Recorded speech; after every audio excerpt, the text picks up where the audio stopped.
Lucas Wilson had always taken pride in his land, a stretch of property that felt like a sanctuary from the noise of the world.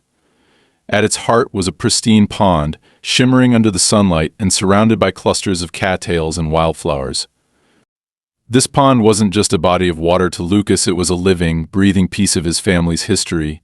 His grandfather, an avid conservationist, had painstakingly nurtured the area, transforming it from a neglected patch of swamp into a thriving ecosystem.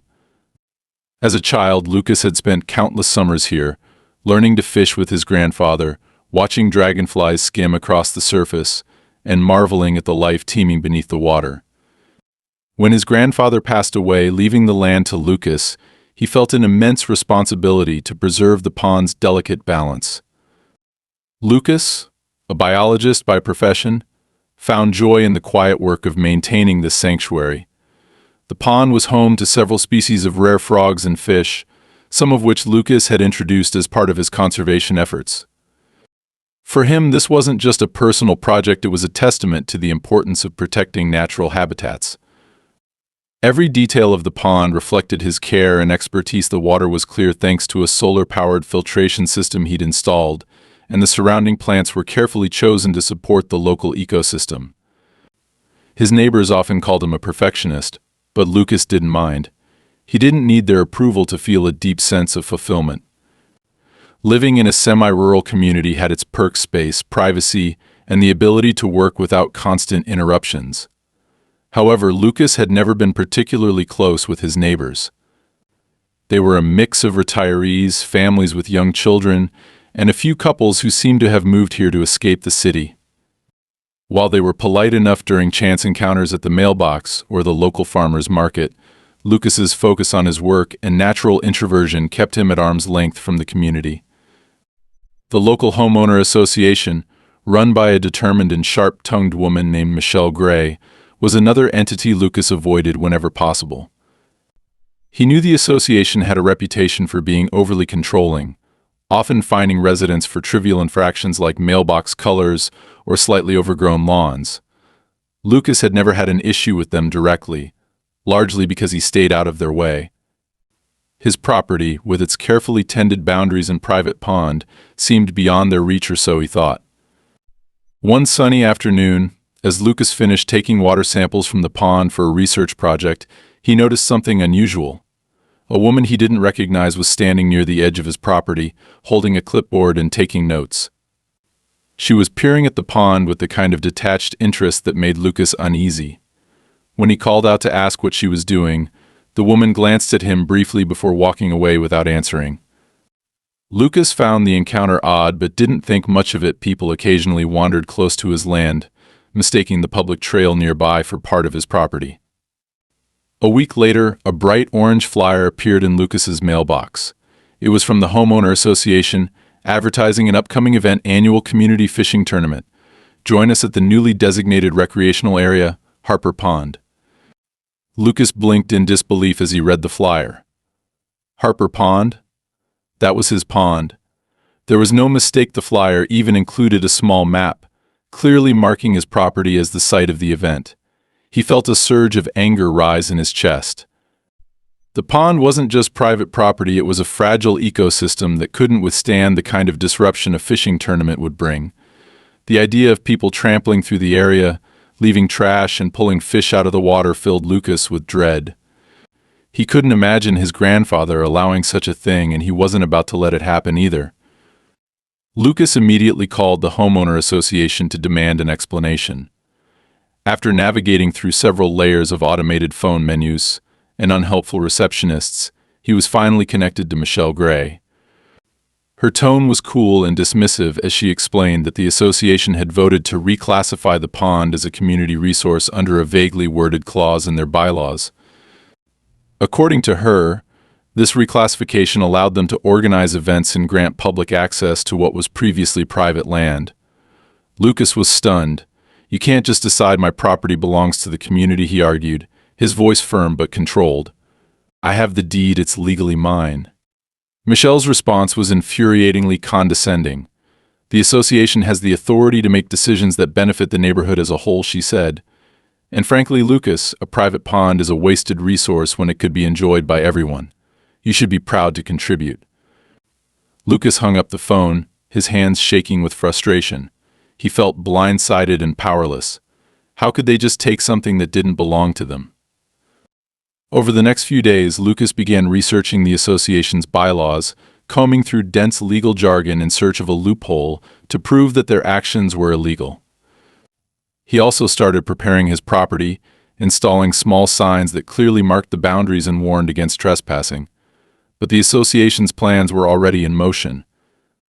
Neighbors began stopping by, asking excitedly about the upcoming fishing tournament and expressing their gratitude for Lucas's generosity. It was clear that Michelle had framed him as a willing participant, and any attempt to explain the truth was met with confusion or skepticism. As the date of the tournament approached, Lucas felt the walls closing in. He couldn't understand how something so blatantly unjust could happen. The pond, his sanctuary, was under siege, and the association seemed determined to steamroll over his objections. But Lucas wasn't about to give up without a fight. This was more than a matter of property rights, it was a battle for the legacy his grandfather had entrusted to him. Whatever it took, Lucas vowed to protect the pond and everything it stood for. The morning after Lucas received the HOA's flyer, he woke up with a gnawing sense of urgency. The idea that the homeowner association had so casually claimed his pond as a community resource felt surreal. He had spent years maintaining the pond, ensuring its balance as a thriving ecosystem, and the thought of strangers trampling around it for a fishing event was unbearable. Worse yet, their claim to his property appeared brazenly confident, as though they expected no resistance from him. He decided he couldn't afford to sit idly by. Lucas began by gathering every legal document he had relating to his property. The deed was clear the pond was on private land, legally purchased by his grandfather decades ago and passed down to him. There was no ambiguity in the boundary lines. He carefully reviewed the documents, scanning for anything that might hint at shared access rights or limitations he wasn't aware of. Satisfied that the deed solidly established his ownership, Lucas decided to confront the issue head-on. He called the homeowner association office and demanded a meeting with Michelle Gray, the association's president. After much back and forth with a curt receptionist, he was reluctantly granted a slot to speak with her that afternoon. Lucas arrived early, armed with his documents and a simmering determination to reclaim control of his land. The HOA office was a modest building tucked away in a strip mall. Despite its unassuming appearance, Lucas felt as though he were walking into enemy territory. Michelle greeted him with a smile that barely masked her irritation. Her sharp, businesslike attire and calculated tone radiated an air of authority that seemed intended to intimidate. Lucas wasted no time getting to the point. He laid the deed on her desk and explained, with as much composure as he could muster, that the pond was private property and not subject to the association's jurisdiction. Michelle glanced at the document, her expression unreadable, before leaning back in her chair. "Lucas," she began in a tone dripping with condescension, "I understand your concerns. But the association has broader responsibilities to the community. The bylaws clearly state that we can designate underutilized resources for the benefit of all residents. This isn't about you or me, it's about what's best for everyone." Lucas felt his frustration rising. The pond is not underutilized. It's part of a conservation effort. Introducing recreational fishing there will disrupt the ecosystem and undo years of work. He pointed to the deed. And it's private property. You have no right to designate it as anything. Michelle's smile tightened. The bylaws allow us to take certain actions in cases where a property feature has broader potential for the community. Your pond is a perfect example. It's a beautiful natural space that everyone should enjoy, not just one person. And let's be honest. Lucas, are you really using it to its full potential? Lucas stared at her, momentarily speechless. The audacity of her argument was staggering. "This isn't about potential," he said firmly. "This is about legal ownership. You're overstepping your authority, and you know it." Michelle's gaze hardened, her cheerful facade slipping just enough to reveal a hint of annoyance. "You're welcome to take it up with the association's legal counsel, but I'll warn you now, it won't change anything. The vote has already been passed, and the event is moving forward. I suggest you take this as an opportunity to contribute positively to your community." The meeting ended with Lucas walking out in a daze, his anger bubbling beneath the surface. He had anticipated some pushback, but the sheer arrogance of Michelle's stance was beyond anything he'd expected. It was clear she believed she was untouchable, shielded by the authority of the association and its labyrinth of bylaws. That evening, Lucas returned home and began digging deeper into the HOA's regulations. He spent hours poring over the dense, jargon-filled text, searching for any clause that might justify their actions or invalidate them. His frustration mounted as he realized how deliberately vague some sections were, leaving room for broad interpretations. The clause Michelle had mentioned was indeed there, but it was ambiguous at best. It spoke of communal benefits and resource optimization, but there was no specific mention of private property being forcibly reclassified. Lucas made careful notes and flagged the sections that seemed particularly questionable. As the sun set, Lucas decided to take a break and step outside for fresh air. He walked to the pond, the water glinting in the fading light, and tried to calm his thoughts. The idea that this place could be reduced to a playground for others made his chest tighten. He crouched by the edge of the water, watching the gentle ripples caused by a passing breeze. Then, something caught his eye. A faint discoloration marred the usually clear surface of the pond. It was subtle but noticeable, a slight cloudiness that hadn't been there before. Lucas knelt closer, dipping a small glass vial into the water to collect a sample. The discoloration was odd, almost as if something had been introduced to the water. He made a mental note to test the sample later. As he stood up, his gaze drifted toward the far end of the pond, where he noticed something else unusual: several footprints in the mud, leading away from the water and disappearing into the brush. They were recent, the impressions still sharp and defined. A chill ran down his spine. Someone had been here. The next day, Lucas took the water sample to a local lab for analysis. He explained the situation briefly to the technician, who assured him they would expedite the results. While he waited, Lucas decided to take a more proactive approach. He reached out to a conservation group he had worked with in the past, explaining the potential threat to the pond and its ecosystem. The group's director, an experienced ecologist named Dr. Sarah Middleton, listened intently and agreed to visit the property later that week to assess the situation. Meanwhile, Lucas's frustrations continued to grow. A few of his neighbors, unaware of the brewing conflict, had started stopping by to thank him for volunteering his pond for the event. It was clear that Michelle had spun the narrative to paint him as a willing participant, further isolating him from potential allies. When Lucas tried to explain the truth, some neighbors looked skeptical, while others dismissed his concerns altogether. "It's just one day," one of them said with a shrug. "What's the big deal?" The big deal, Lucas thought bitterly, was that this wasn't just about one day. It was about principle, about ownership, and about the sanctity of the land he had worked so hard to preserve. If the association could take his pond, what was stopping them from targeting other properties? By the time the lab results came back, Lucas was already bracing himself for bad news. The technician confirmed his suspicions: the water contained traces of a chemical commonly used in agriculture to control algae and invasive plant species. While not immediately toxic, its presence indicated interference. Someone had deliberately tampered with the pond. Combined with the footprints he'd found, it was clear that the association wasn't just acting carelessly, they were actively preparing the pond for the tournament without regard for its ecological health or Lucas's rights as its owner. Lucas felt the weight of the situation settle heavily on his shoulders. He wasn't just fighting for a pond, he was fighting against an organized effort to undermine him. But he wasn't about to back down. Whatever the cost, he would defend what was his.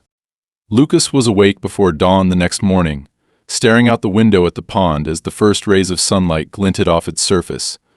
The knowledge that someone had tampered with his water, his sanctuary, made his blood boil.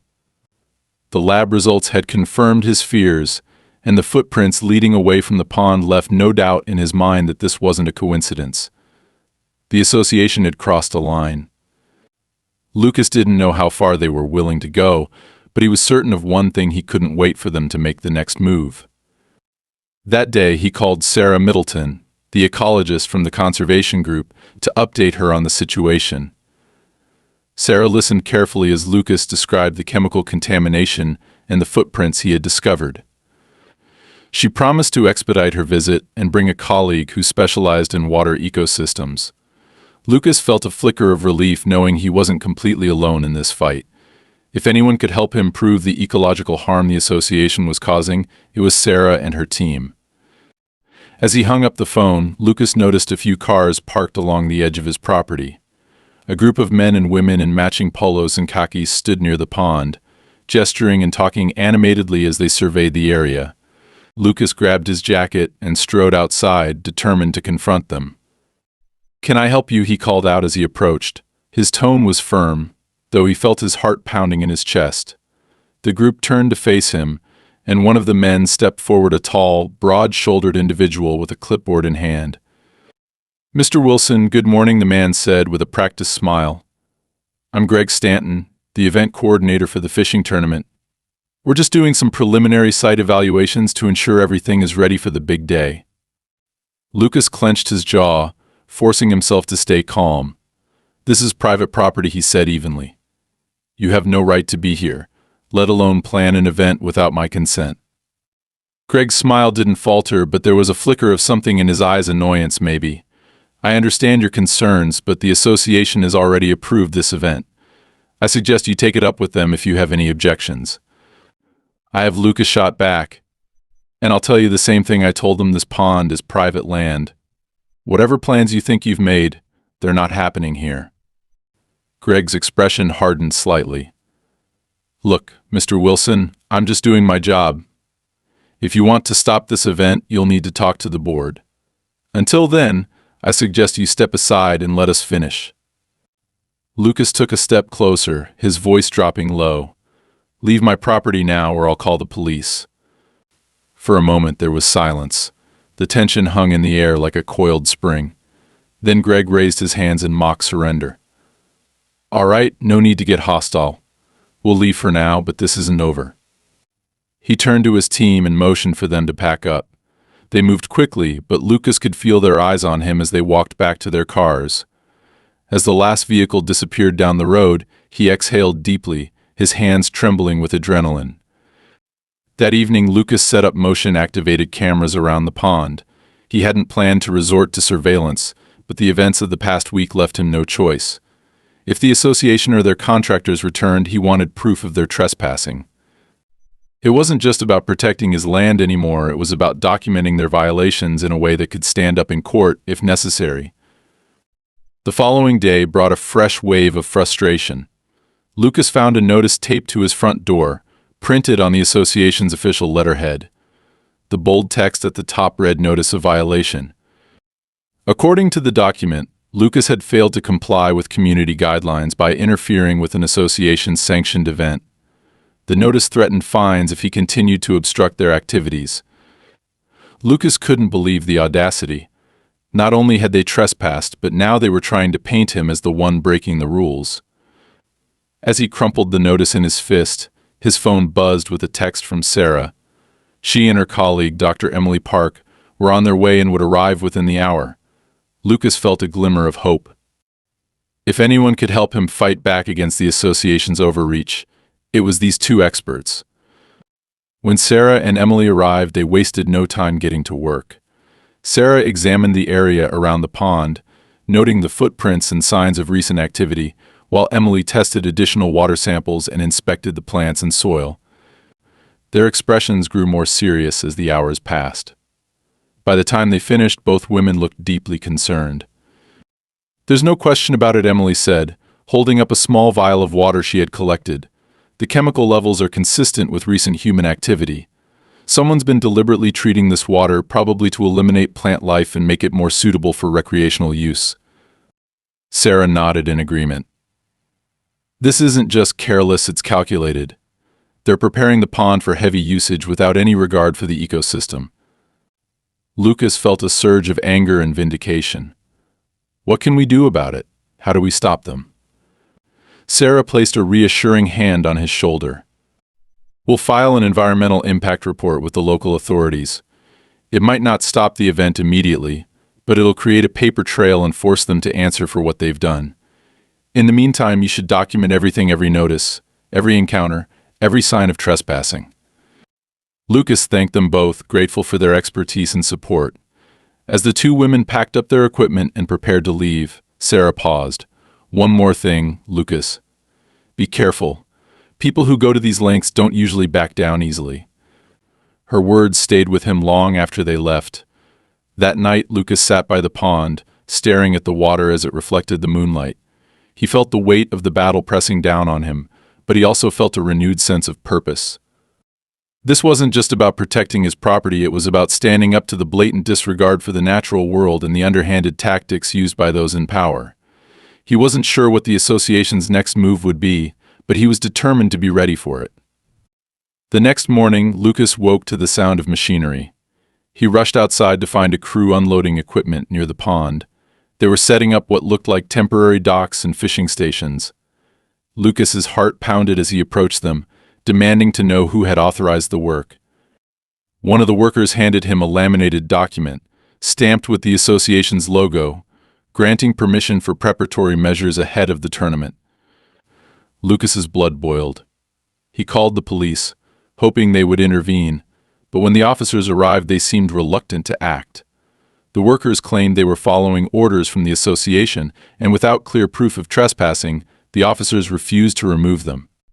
It's a civil matter, one of them said apologetically before leaving. Lucas stood by the pond, watching helplessly as the workers continued their preparations. His frustration was compounded by the knowledge that the association was likely emboldened by his limited resources. They were betting on him giving up, on him not having the means or the energy to keep fighting. But they were wrong. Lucas wasn't going to let them win, not here, not now, not ever. Lucas sat at his desk, staring at the piles of documents, photos, and lab reports scattered across its surface. The fight against the association was rapidly escalating, and the stress was wearing on him.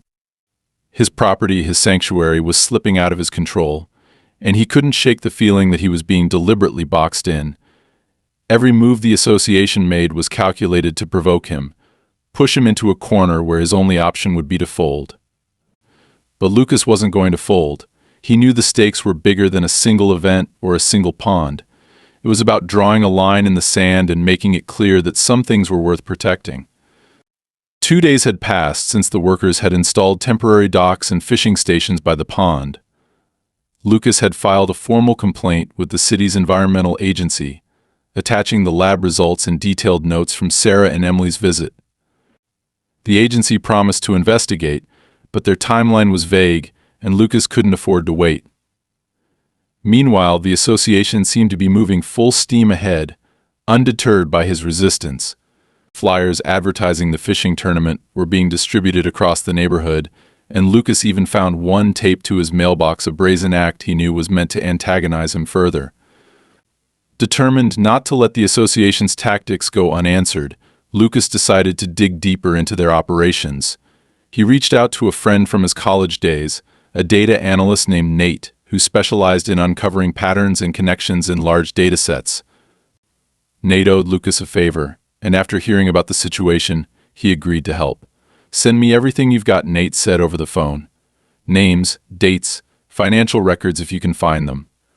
Let's see what we're dealing with." Lucas spent the rest of the day combing through publicly available records about the association.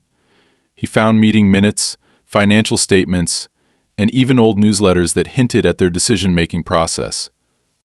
While nothing overtly illegal jumped out, there were patterns that raised questions. Certain vendors seemed to appear frequently in the association's expenditures, particularly those linked to outdoor equipment and landscaping. Lucas flagged these for Nate, along with the names of key board members. The following morning, Nate called back with an update. "You're not going to believe this," he began. "I ran some checks on the vendors listed in the association's expenses. One of them, a company called Green Horizons, is owned by a shell corporation. And guess who's listed as the managing partner of that shell corporation?" Lucas leaned forward, gripping the phone tightly. "Who?" "Michelle Gray," Nate said. "Your HOA president." The revelation hit Lucas like a freight train. It explained so much: the association's aggressive push to take control of the pond, the sudden reclassification of private property as a community resource, and the relentless preparations for the fishing tournament. Michelle wasn't just pursuing some vague notion of community improvement, she was profiting from it. Every dollar spent on the tournament, every piece of equipment installed at the pond, funneled money directly into her pocket. Lucas felt a surge of vindication, but it was quickly tempered by the realization that exposing Michelle's scheme wouldn't be easy. The financial connections were buried under layers of bureaucracy, and he would need more than circumstantial evidence to take her down. Still, he now had a clear picture of what he was fighting against. This wasn't just about power or control, it was about greed. That afternoon, Sarah and Emily returned to the property, this time with a colleague from their organization who specialized in legal advocacy for environmental issues. The three of them joined Lucas at his kitchen table, where he laid out everything Nate had uncovered.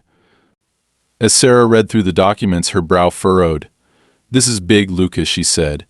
"If we can prove that Michelle is financially benefiting from these decisions, it could invalidate the entire tournament and force the HOA to back off." Emily nodded. "But it won't be easy. She's likely covered her tracks well, and even if we expose her, the HOA board might still try to move forward with the event. They'll claim it's for the good of the community." The legal advocate, a sharp-eyed woman named Erica, chimed in. "The key is building a strong case. We need to document everything, every instance of trespassing, every environmental violation, every financial connection. If we can show a pattern of misconduct, we'll have a much better chance of stopping them." Lucas felt a renewed sense of purpose as the group began strategizing. They decided to file an injunction to halt the tournament, arguing that it posed an imminent threat to the pond's ecosystem. Erica would handle the legal paperwork, while Sarah and Emily would continue gathering evidence to support the environmental claims. Lucas, meanwhile, would focus on monitoring the pond and documenting any further activity by the association or its contractors. The next few days were a whirlwind of activity. Lucas installed additional cameras around the property, ensuring there were no blind spots where workers or trespassers could operate unnoticed. He also began keeping a detailed journal of every interaction with the HOA, recording dates, times, and descriptions of incidents. The pressure was mounting, but Lucas felt more prepared than ever. One evening, as Lucas was reviewing footage from the cameras, he noticed something unusual. Around midnight, a truck had pulled up to the edge of his property. Two figures stepped out and began unloading what looked like bags of gravel and equipment. They worked quickly, dumping the materials near the pond before driving off. Lucas immediately forwarded the footage to Sarah and Erica, knowing this could be critical evidence. The next morning, Lucas found the dumped materials near the pond. Among them were bags labeled with a chemical name he didn't recognize. He carefully photographed everything before contacting Sarah, who arranged for the materials to be tested. The results, when they came back, were damning. The chemicals were designed to artificially balance water pH levels, making it more hospitable for fish, but they also posed a serious risk to native plant species and smaller aquatic life. Erica wasted no time incorporating the new evidence into the injunction filing. Within 48 hours, the case was submitted to the local court, and Lucas received notice that a hearing had been scheduled for the following week. It was a small victory, but Lucas knew the battle was far from over. The association wasn't likely to back down without a fight, and Michelle, in particular, would do everything in her power to protect her interests. As the hearing date approached, Lucas received a letter from the HOA. The language was thinly veiled but unmistakable. They were threatening legal action against him for obstructing community initiatives and defamation of character. Lucas suspected Michelle was behind the letter, trying to intimidate him into dropping the case. But instead of feeling scared, he felt emboldened. If they were resorting to threats, it meant they were feeling the pressure. The night before the hearing, Lucas sat by the pond, watching the moonlight dance on the water's surface. The past few weeks had been exhausting, but he couldn't help but feel a deep sense of resolve. This place wasn't just land or property, it was a symbol of everything he believed in: conservation, integrity, and the power of standing up for what's right. No matter what happened in court, Lucas knew he had already won in one important way. He had refused to let greed and corruption go unchallenged, and that, he realized, was worth every ounce of effort. The morning of the hearing, Lucas woke up with a restless energy buzzing through his veins. His mind had been running in circles all night, replaying every detail of the past few weeks, every argument, every confrontation. He knew this was a pivotal moment not just for him, but for the future of his land. As much as he tried to steady his nerves, the weight of the situation felt overwhelming. Yet he reminded himself of everything he had done to prepare, the evidence he had gathered, the experts who supported him, and the undeniable facts that proved the association's actions were both unethical and illegal. The hearing itself was a whirlwind of bureaucracy and tension. Lucas sat across from Michelle Gray and her team of lawyers, their polished suits and practiced smiles radiating confidence. Michelle barely glanced at him, her attention focused entirely on the judge as she laid out the association's argument. They framed the fishing tournament as a harmless community event, emphasizing the supposed benefits to the neighborhood and downplaying Lucas's concerns. Their tone was dismissive, as though he were nothing more than an unreasonable obstructionist clinging to a piece of land he wasn't truly using. But Erica, Lucas's legal advocate, was ready.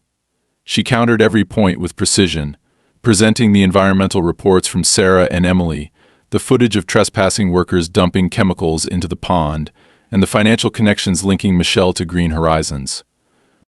Each piece of evidence painted a damning picture. This wasn't about community improvement.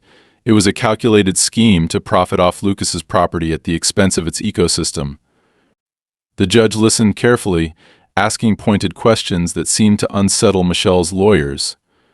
When the hearing concluded, the court issued a temporary injunction, halting all preparations for the tournament until a full investigation could be conducted. It wasn't a final victory, but it was a significant step forward. Lucas felt a wave of relief as he left the courthouse, though he knew the fight was far from over.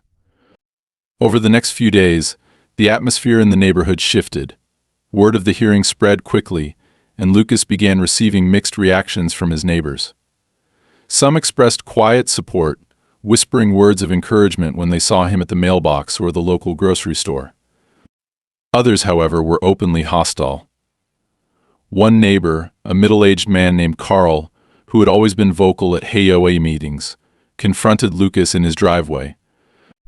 "You think you're some kind of hero?" Carl sneered, his arms crossed. "All you've done is ruin a perfectly good event for the rest of us. That pond isn't just yours, you know, we live here too." Lucas stood his ground, keeping his voice calm.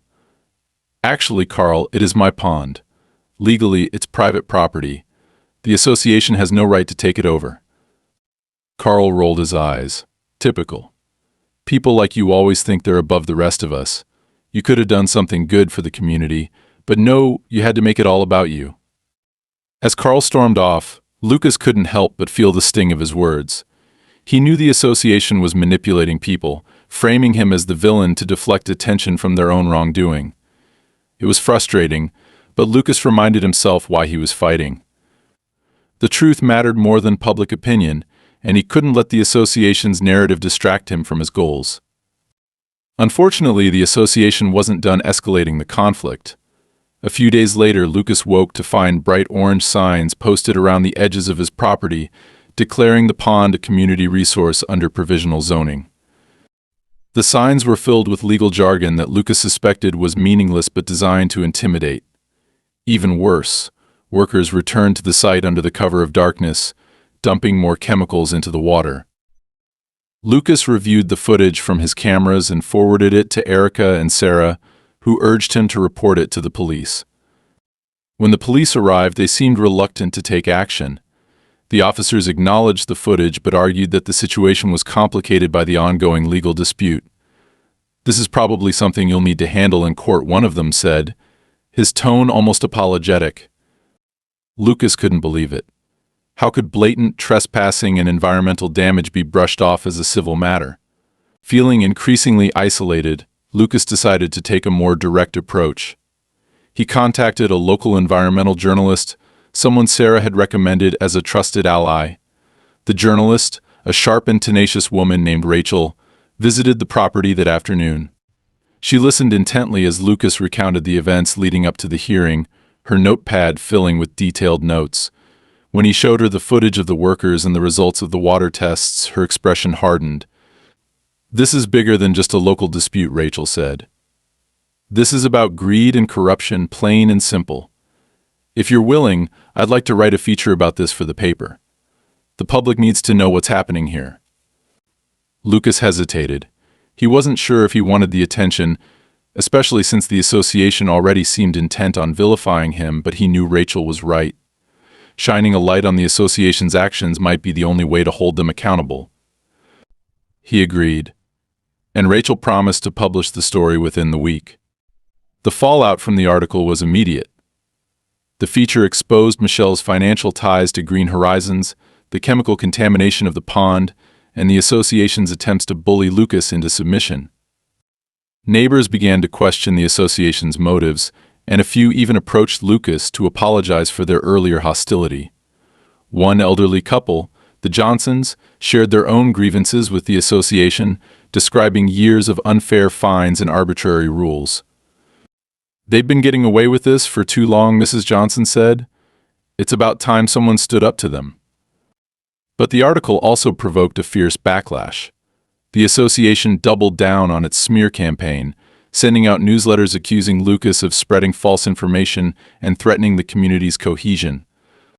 Michelle even held an emergency HOA meeting, where she rallied her supporters and dismissed the allegations as baseless attacks from someone who didn't care about his neighbors.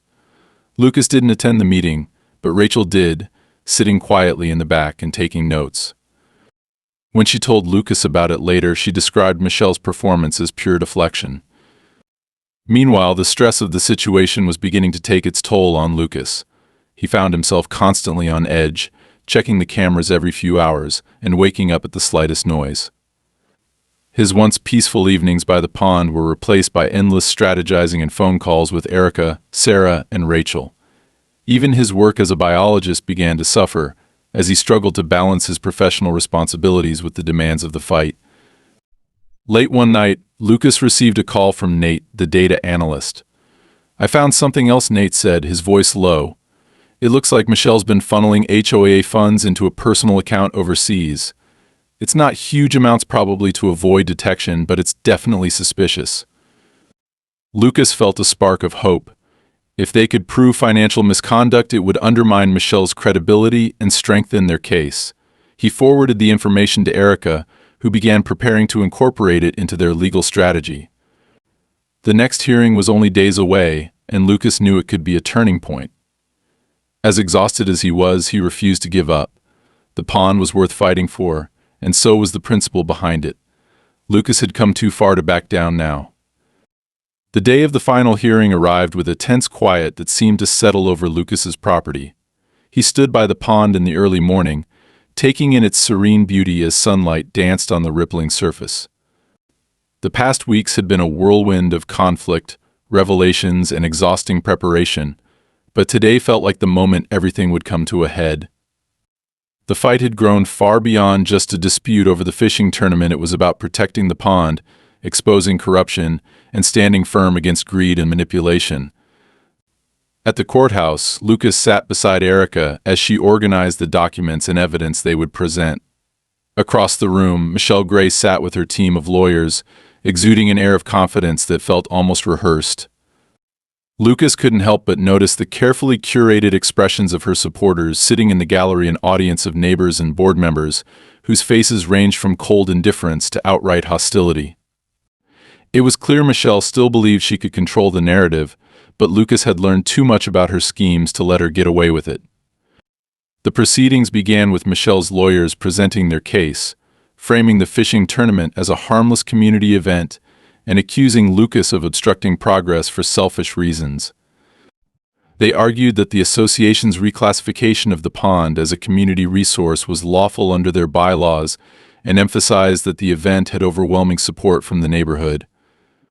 Michelle herself took the stand, speaking in a calm, measured tone as she reiterated these points, painting Lucas as an unreasonable and disruptive figure. But when Erica began to present their counter-arguments, the tone of the hearing shifted. Piece by piece, she dismantled the association's claims, starting with the environmental impact.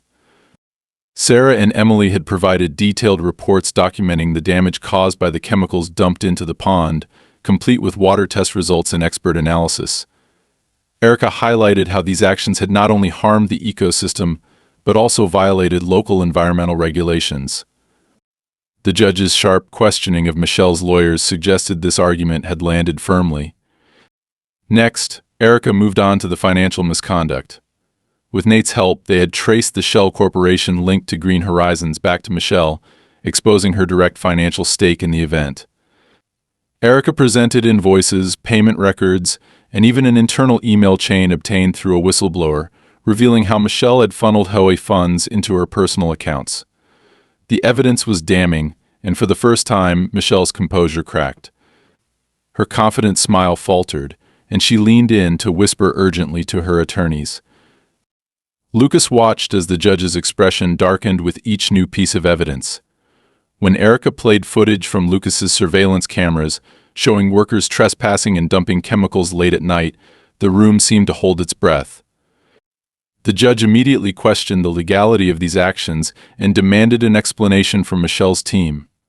Their response was weak, full of deflections and vague justifications that only seemed to dig their hole deeper.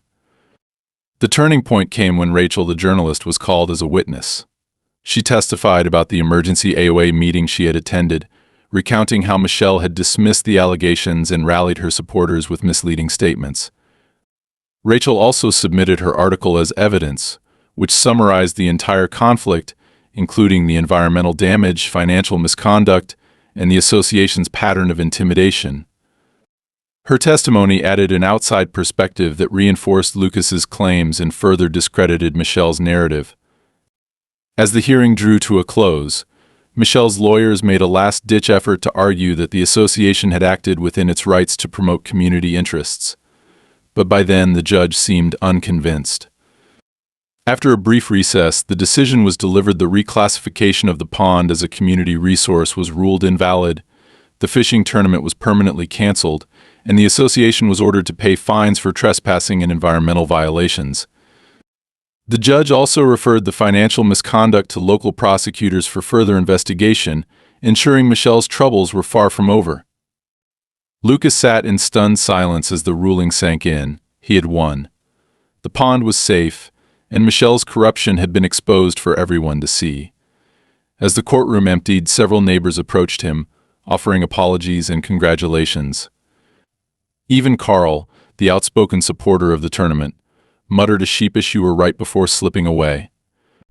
It was a bittersweet victory. While Lucas was relieved to have protected his land, the fight had left him drained and wary of the community that had once seemed so indifferent to the truth.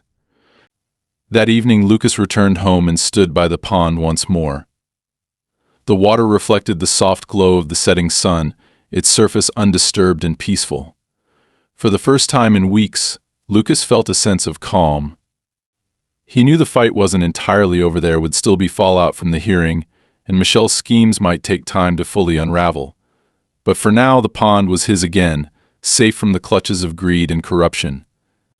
Lucas knelt by the water's edge, letting the quiet wash over him, and promised himself he would never let anyone take it away again. The days following the hearing felt surreal to Lucas. The relief of victory was tempered by the lingering exhaustion of the battle. For weeks, his life had revolved around protecting the pond, exposing corruption, and enduring the association's relentless attacks. Now the quiet felt almost foreign. The court's decision had been clear: the pond was his private property, and the association had no right to interfere. The fishing tournament was officially canceled, and Michelle Gray faced mounting legal troubles for her financial misconduct. Yet, Lucas couldn't shake the feeling that this fight had changed everything, not just for him, but for the community around him. News of the ruling spread quickly. Rachel's article was updated to reflect the outcome, and it sparked a wave of public discussion. Neighbors who had once sided with Michelle began to question their blind loyalty to the association. Some expressed regret for how they had treated Lucas, while others distanced themselves from the controversy altogether. The HOA board announced an emergency meeting to address the fallout, but Lucas had no intention of attending. He had spent enough time grappling with their manipulations and didn't need to see them scramble to save face. Instead, Lucas focused on restoring his pond. With the help of Sarah, Emily, and a few volunteers from the conservation group, he began repairing the damage caused by the chemicals. They planted new vegetation along the edges, reintroduced native species of fish, and carefully monitored the water quality to ensure the ecosystem could recover. It was slow, painstaking work, but Lucas found it grounding. Every small step toward healing the pond felt like reclaiming a piece of himself that had been threatened during the conflict.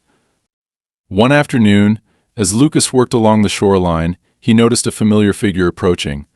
It was Mr. Johnson, one half of the elderly couple, who had quietly supported him throughout the ordeal. The man held a thermos of coffee and 2 mugs, his weathered face breaking into a kind smile as he offered Lucas a cup. "I figured you could use a break," Mr. Johnson said, settling onto a nearby rock. They sat in companionable silence for a while, sipping the coffee and watching the ripples on the water. Then Mr. Johnson spoke again. "You know, Lucas, what you did wasn't just for you. A lot of us were too scared to stand up to them. But seeing you fight back, it reminded us that we don't have to accept everything they do. Thank you for that." Lucas felt a lump rise in his throat. He had fought for the pond because it was part of his family's legacy, but hearing that his actions had inspired others brought a new sense of purpose to the victory. "I just wanted to do what was right," he said simply. As the weeks passed, the ripple effects of Lucas's win continued to unfold. Michelle Gray resigned from the HOA board under mounting pressure, and an interim president was appointed to oversee the organization's restructuring. The new leadership seemed eager to rebuild trust with the community, and several of Lucas's neighbors reached out to express their willingness to work together on better terms.